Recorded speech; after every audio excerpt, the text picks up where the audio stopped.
Bom dia, amados irmãos, um prazer, um privilégio estar aqui mais uma vez para dar continuidade às nossas aulas, videoaulas, de escola dominical. Sejam todos muito bem-vindos.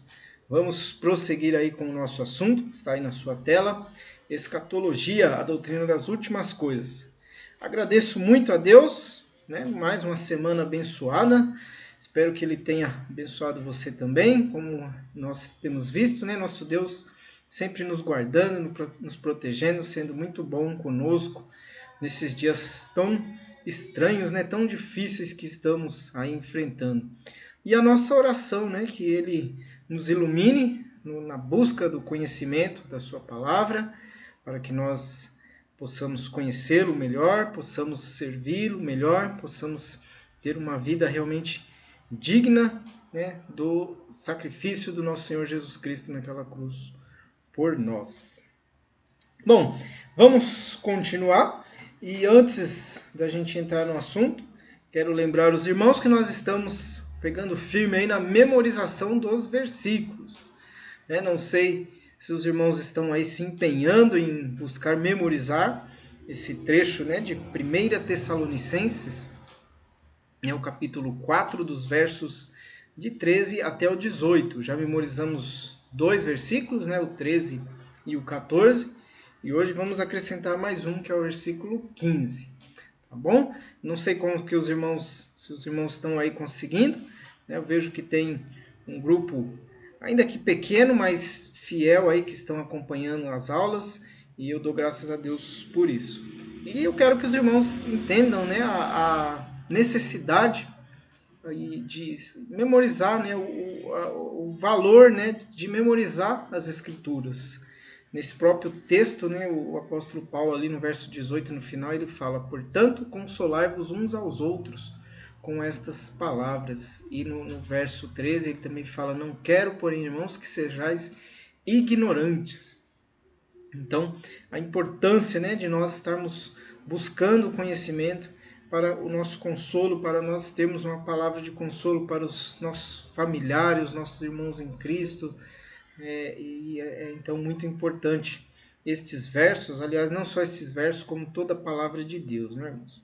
Então vamos lá, relembrando os dois versículos que já memorizamos, diz assim: não quero, porém, irmãos, que sejais ignorantes acerca dos que já dormem, para que não entristeçais como os demais, que não têm esperança. Porque se cremos que Jesus morreu e ressuscitou, assim também aos que em Jesus dormem, Deus os tornará a trazer com ele. Mais uma vez, acho que eu errei uma palavrinha aí no verso 13, vou falar de novo. Não quero, porém, irmãos, que sejais ignorantes acerca dos que já dormem, para que não vos entristeçais como os demais, que não têm esperança. Porque se cremos que Jesus morreu e ressuscitou, assim também aos que em Jesus dormem, Deus os tornará a trazer com ele. E agora vou acrescentar então o verso 15. Diz lá: dizemos-vos, pois, isto pela palavra do Senhor, que nós, os que ficarmos vivos para a vinda do Senhor, não precederemos os que dormem. Olha só que bênção, esse verso 15. Esse verso 15 é talvez aí a maior expressão, então, de que o apóstolo Paulo já esperava ali nos seus dias, o retorno de Cristo, a vinda de Cristo para arrebatar a tua igreja. E é interessante que mesmo ele falando divinamente inspirado, o Espírito Santo não tirou esse desejo dele, não ocultou esse desejo de Paulo, ou não lhe deu ali a revelação, talvez, de que não seria ele a geração a ter o arrebatamento, mas que ele tivesse sim essa esperança, ele podia ter, de ser a geração que veria ali o arrebatamento da igreja, que subiria aos céus, se não passaria então pela morte e subiria ao encontro do Senhor nos ares. E interessante que a gente vê quando ele escreve para Timóteo, a carta que foi escrita depois, aproximadamente 16 anos depois desta, ele já tinha ali o entendimento. Em um dos versos ele já ali declara, né, que já sabia que ele iria morrer, como ele iria morrer, né, e demonstra assim a alegria, né, de ele ter cumprido a carreira e acabado ali a carreira, né, cumprido o que estava proposto e já estava já pronto, né, para encontrar o Senhor, porque ele sabia que iria morrer provavelmente, né, ele que estava condenado, então iria passar pelo julgamento ali das autoridades ali romanas e iria então ser morto, ok? Mas então, memorize aí, acrescente aí esse verso 15 e sempre pensando, né, irmãos, na grandeza desses versos. Vou falar mais uma vez, ó. Não quero, porém, irmãos, que sejais ignorantes acerca dos que já dormem, para que não vos entristeçais como os demais, que não têm esperança. Porque se cremos que Jesus morreu e ressuscitou, assim também aos que em Jesus dormem, Deus os tornará a trazer com ele. Dizemos-vos, pois, isto, pela palavra do Senhor, que nós, os que ficarmos vivos para a vinda do Senhor, não precederemos os que dormem. 1 Tessalonicenses 4, do 13 até o 15. Assim, né? Espero que vocês se empenhem em guardar esses versos e vamos avançando. Agora sim, voltando ao nosso assunto, vamos fazer uma breve revisão. Na aula passada, então, nós acrescentamos ali a teoria do arrebatamento pós-tribulacional. Ok? Então, nós vimos algumas bases essenciais e, em suma, né, é a teoria, então, que ensina, né, que a igreja passará por todo o período tribulacional e será arrebatada na volta de Cristo para o milênio. Então, os defensores dessa teoria, para eles, Jesus virá, então, num segundo evento, em uma única etapa, onde imediatamente a igreja vai subir ao encontro do Senhor e imediatamente, instantaneamente, vai descer com ele para a inauguração do milênio. Né? E nós vemos que a palavra de Deus realmente não ensina isso. Está programado, sim, a volta de Cristo, o retorno de Cristo, que se dará justamente em duas etapas. Primeiro ele vem, arrebata a igreja, nós, os que ficarmos vivos, vamos subir ao encontro do Senhor nos ares, primeiro, depois dos que forem ressuscitados, dos santos da ressurreição, e aí vamos então estar com o Senhor e na terra inicia aí o período tribulacional de 7 anos. Depois de 7 anos, então Jesus vem, na segunda etapa, para a inauguração do reino milenar. Mas isso é assunto para um outro estudo, para prosseguimento talvez no futuro aí, se Cristo não voltar, evidentemente, nós estudarmos aí próximo ano, ok? Então, para defender essa teoria, irmãos, o que esses homens precisavam? Eles desprezavam, então, os princípios como interpretação literal, importantíssimo nos estudos das Escrituras. Se o texto está dizendo aquilo ali, então não vamos buscar uma interpretação espiritual ou algo que que vai vir da nossa imaginação. Não, vamos interpretar, usar as regras histórico-gramaticais para interpretar o texto. Ele quer realmente falar conosco de maneira compreensível, entendível, que possamos ali interpretar realmente, entender, como se fosse numa conversa. Não há que se fazer uma interpretação espiritual, como dizem das Escrituras, espiritualizar as Escrituras. Podemos sim entender pelo seu sentido literal, o que realmente cada palavra quer dizer. E compreensão dispensacionalista das Sagradas Escrituras. Então também a questão das dispensações, entendendo como Deus atuou ali em cada era, em cada dispensação, a forma que Deus trabalhou. E também é lógico que o estudo das dispensações merece mais tempo, mas nós não vamos fugir aqui do nosso assunto, mas eu creio que os irmãos têm já um entendimento sobre o que significa o estudo dispensacionalista das Sagradas Escrituras. Ok? Então, seguindo, nós vamos ver aqui os argumentos essenciais dessa teoria, da teoria do arrebatamento pós-tribulacionista, e esses mesmos argumentos também são usados pela teoria do arrebatamento mesotribulacionista, que é, na verdade, o meio termo ali, né, que tentaram colocar entre o pré-tribulacionista e o pós-tribulacionista. Então, o primeiro argumento que é apresentado é o argumento histórico.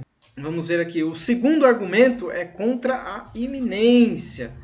Vamos ver depois mais detalhes. Terceiro argumento, a promessa da tribulação. E o quarto argumento, então, dessa teoria é o cumprimento histórico da profecia de Daniel. Ainda teria mais dois argumentos aqui, irmãos, e eu creio que, na verdade, tem até mais, mas peguei esses quatro aqui que são talvez aqui os mais simples, né, de nós compreendermos, só para nós termos uma noção, né? Nosso intuito não é aqui ficar também nos enchendo de teoria a respeito, né, desses estudos, mas apenas para termos uma noção de que existem, né, e aonde estão ali as falhas, né? Então, creio que esses quatro são suficientes para a gente ver que realmente a teoria ela não se sustenta. Okay? E o nosso foco principal é falar realmente daquilo que nós cremos, né? Do arrebatamento pré-tribulacional, que Cristo vai nos tirar deste mundo, dessa terra, antes da tribulação, que está destinada basicamente para a nação de Israel. Okay? Então vamos ver um pouquinho mais de detalhes, ainda que não profundamente, mas de cada um desses argumentos, ok? Então, o primeiro, o argumento histórico, o que ele então quer dizer? Alegam que o pré-tribulacionismo é uma doutrina nova e por isso deve ser rejeitada. Então, aqui os pós-tribulacionistas, logicamente, eles precisam rejeitar a doutrina do pré-tribulacionismo.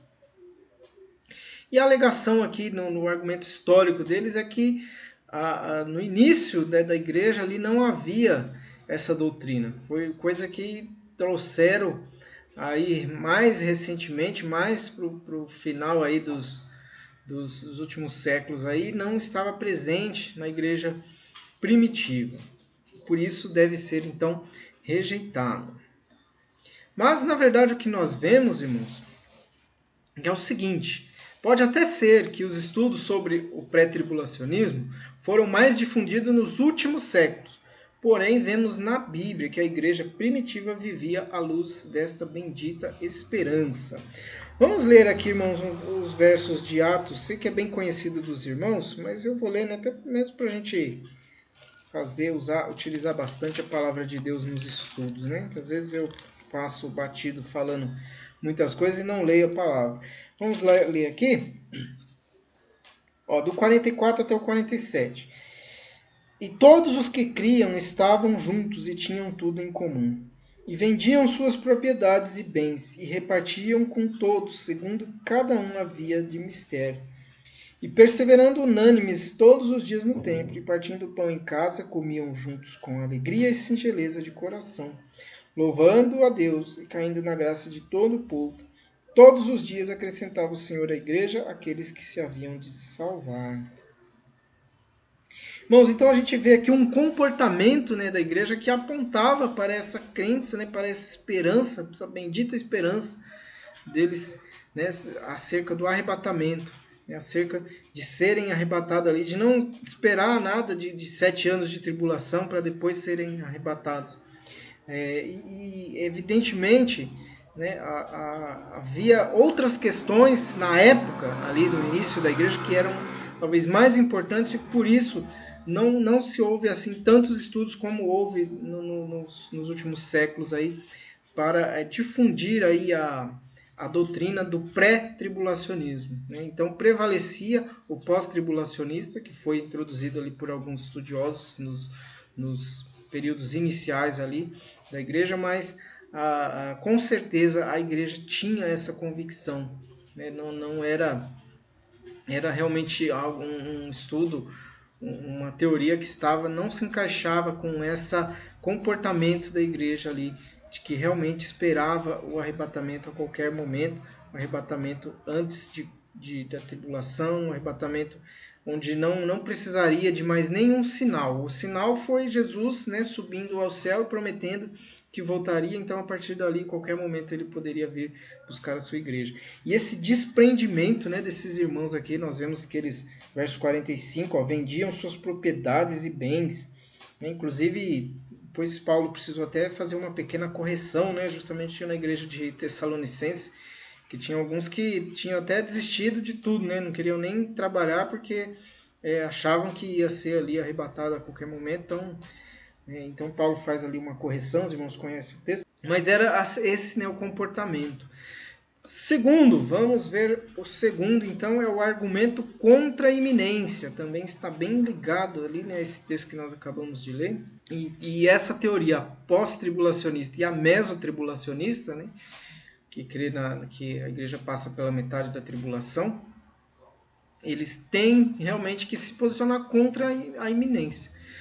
Anúncios de acontecimentos como a destruição de Jerusalém, a morte de Pedro, o aprisionamento de Paulo e o plano anunciado para os séculos vindouros, como encontrado em Mateus 28, 19 e 20, junto com o curso esboçado desta era e o desenvolvimento da apostasia, tornam impossível um retorno iminente. Então, acreditava-se, né, que estes sinais foram anunciados ali, eles precisavam acontecer para que acontecesse então um arrebatamento. Isso, então, a partir do momento que se pede um sinal, né,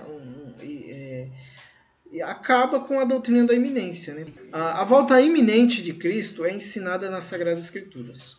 João 14, 2 e 3 e 1 Tessalonicenses 1, 9 e 10. Vamos ler também essas referências. João 14, 2, né? O Senhor Jesus prometendo ali que voltaria. Diz assim: na casa de meu pai há muitas moradas, se não fosse assim, eu vou-lo teria dito, vou preparar-vos lugar.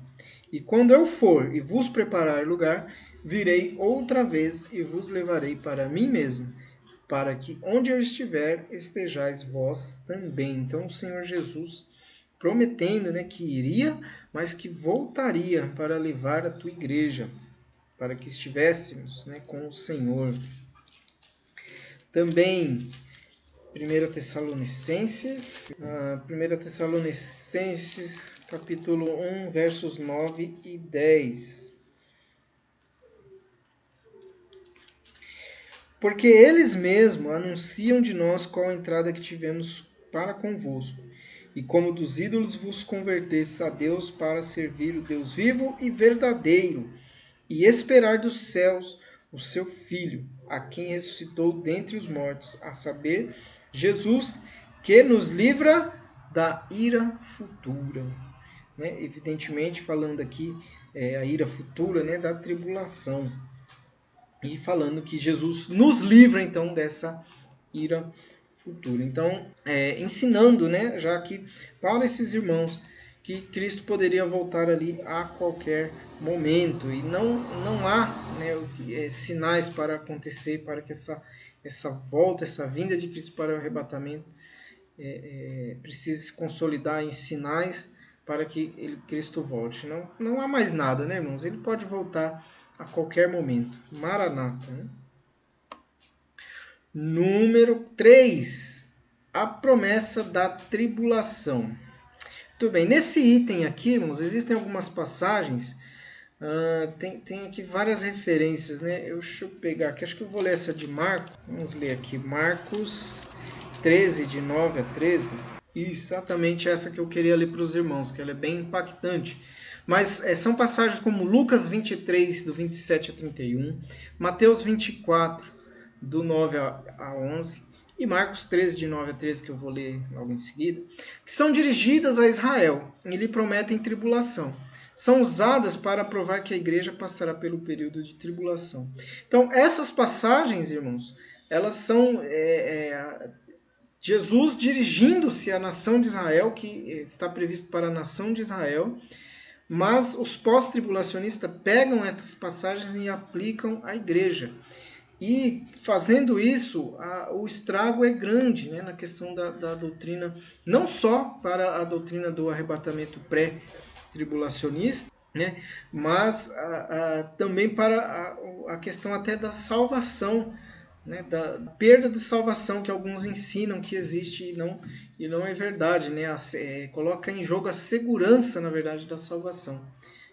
Marcos 13, de 9 a 13 diz: Mas olhai por vós mesmo, porque vos entregarão aos concílios e às sinagogas, e sereis açoitados e sereis apresentados perante presidentes e reis por amor de mim, para lhes servir de testemunho. Mas importa que o evangelho seja primeiramente pregado entre todas as nações.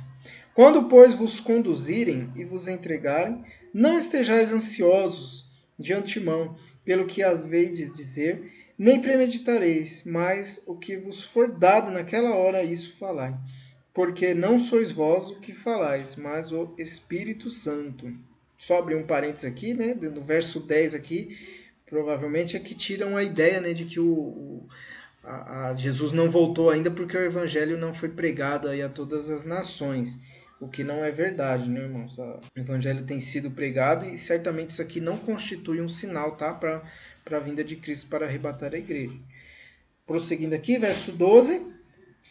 E o irmão entregará à morte o irmão, e o pai ao filho. E levantar-se-ão os filhos contra os pais, e os farão morrer. Agora presta atenção ao verso 13. E sereis odiados por todos por causa do meu nome. Mas quem perseverar até ao fim, esse será salvo. Então, esse perseverar até o fim, justamente tratando realmente do período da tribulação. E alguns utilizam, então, esse verso para dizer que a gente pode perder a salvação. Né? E isso não é verdade. Né? É pegar um verso, um texto, um versículo que está tratando de um assunto, tirar ele do contexto e aplicar a um outro assunto que não tem nada a ver, que é a salvação, né, providenciada por Cristo naquela cruz por nós. Né? E nós estamos, então, num período em que nós podemos crer, exercer a nossa fé no Senhor Jesus, confessar Ele como nosso único suficiente Salvador, e Ele vai perdoar os nossos pecados e vai nos apresentar diante de Deus regenerados, né? De tal forma que nós, então, temos esta salvação, somos salvos por Cristo e jamais seremos tirados da mão dele ou perderemos a salvação. Por mais que você talvez caia em alguma tentação, caia em algum pecado, né, você foi salvo por Cristo e isso não muda jamais.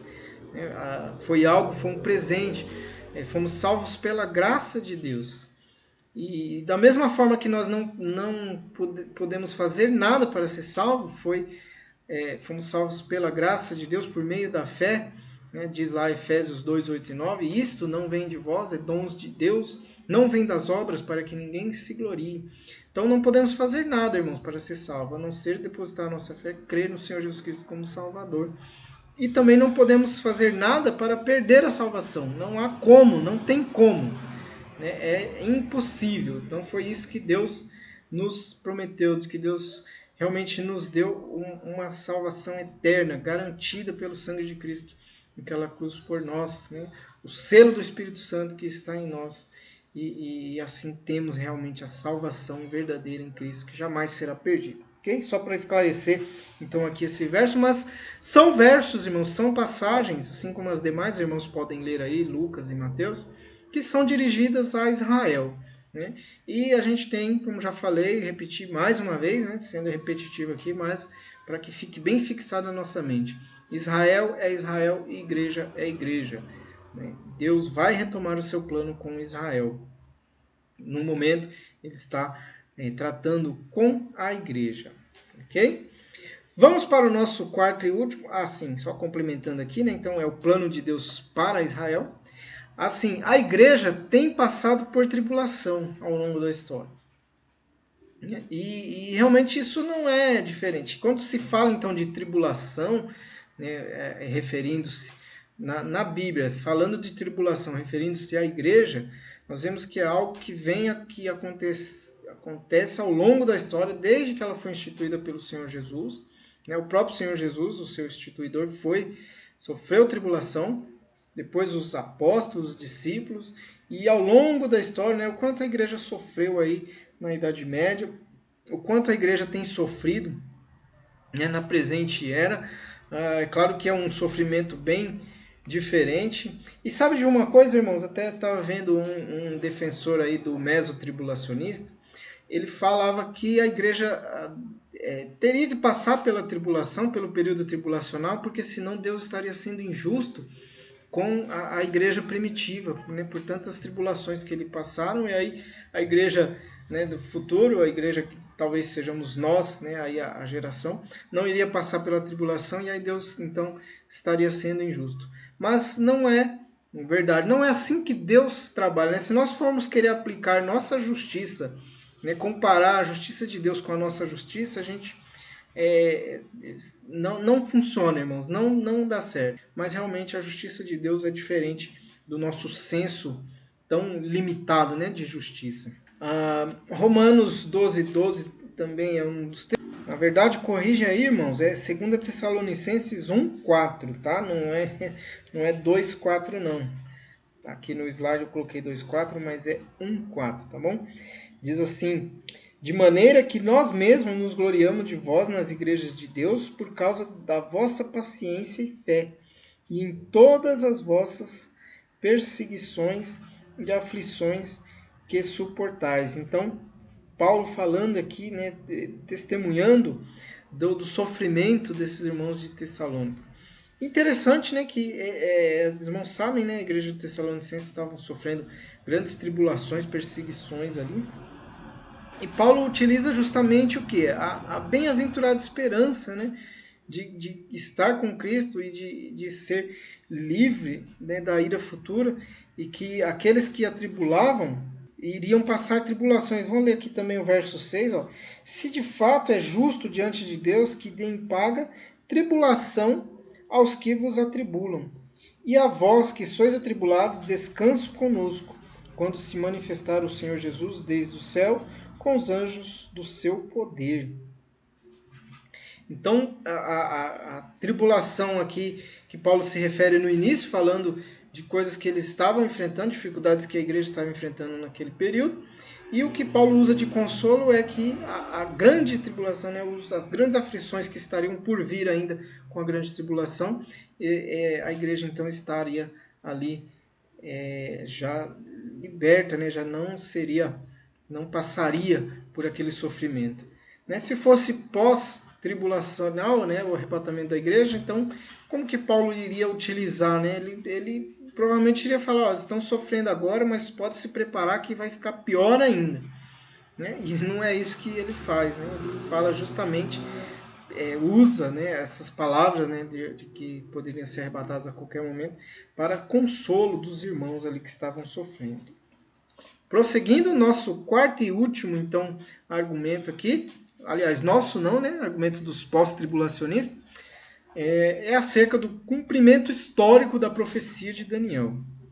Então, sustentam os pós-tribulacionistas que a profecia, particularmente a de Daniel 9, 24, 27, foi já cumprida na sua totalidade.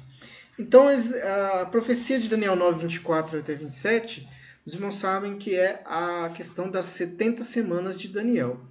Então, nós pré-tribulacionistas entendemos que entre a 69ª semana e a 70ª semana, que será justamente os 7 anos da tribulação, há entre essas duas um intervalo, né, onde Deus não revelou isso aos profetas do Antigo Testamento. Então, por isso foi ali a profecia de quem lê de início, dá a entender que será algo cumprido, né, consecutivamente, sem nenhum intervalo. E então Deus revelou isso aos apóstolos, que há esse intervalo. E esse intervalo é justamente o quê? A igreja, né? O mistério de Deus, que não foi revelado aos profetas. Então nós entendemos que há esse intervalo, está pausado o plano de Deus para com Israel, né? Parou ali, finalizou a 69ª semana, né? Quando Cristo então foi crucificado, e terá início na volta de Cristo para arrebatar a igreja, onde se inicia a tribulação, que será a 70ª e última semana a ser cumprida.